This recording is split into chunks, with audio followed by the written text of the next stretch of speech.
అందరికీ నమస్కారం. చాలా బాధాకరం.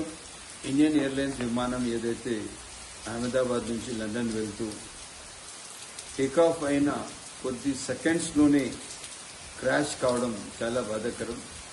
దాదాపు 55,000 లీటర్ల పెట్రోల్తో బయలుదేరిన విమానం ఒక్కసారిగా మొత్తం పెట్రోల్ బ్లాస్ట్ కావడం,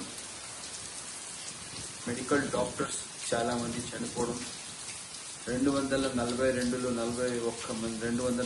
మంది చనిపోవడం.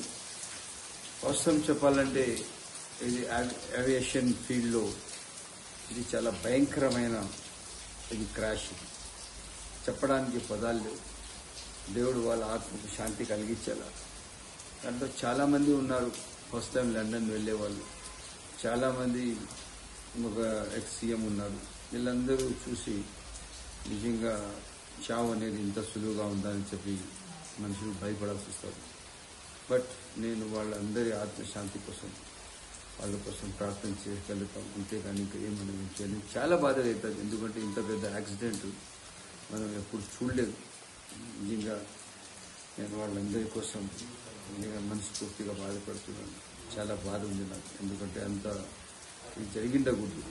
ఎందుకంటే ఇటువంటి దుర్ఘటనలు చూసిన తర్వాత మనుషులు ఏదైతే ప్రయాణం సులభమైందో అంతే భయం కూడా అవుతుంది. కాకపోతే వాళ్ళందరి కుటుంబ సభ్యులకి నా తరఫున ఓదార్స్తూ వాళ్ళందరూ సంతోషంగా ఉండాలి. ఇటువంటి సంఘటన జరిగిండకూడదు. దానికి నిన్న నాతో గుజరాత్ ఫ్రెండ్స్ ఇద్దరు ఉన్నారు నాకు. వాళ్ళు చెప్పారు ఏదైతే యాక్సిడెంట్ జరిగిందో ఆ స్పాట్ నుంచి నర్మదా ఇది వచ్చింది ఇంకొక జస్ట్ 2 కిలోమీటర్స్ ఉంది. అట్లీస్ట్ నర్మదాలో పడిపోయినా కూడా ఇంతమంది చనిపోవాలి. ఇంతమంది గ్రౌండ్లో ఉన్న మనుషులు కూడా హాస్పిటల్ డాక్టర్స్ ఇంత చనిపోవాలి. అదంతా స్లమ్ ఏరియా, ఆ చుట్టుపక్కలంతా చాలా పెద్ద మ్యాసివ్ యాక్సిడెంట్. చెప్పడానికి పదాలు లేవచ్చు. వాళ్ళు కూడా నాతో గుజరాత్ ఉన్న ఫ్రెండ్స్ అందరూ తెలిపారు.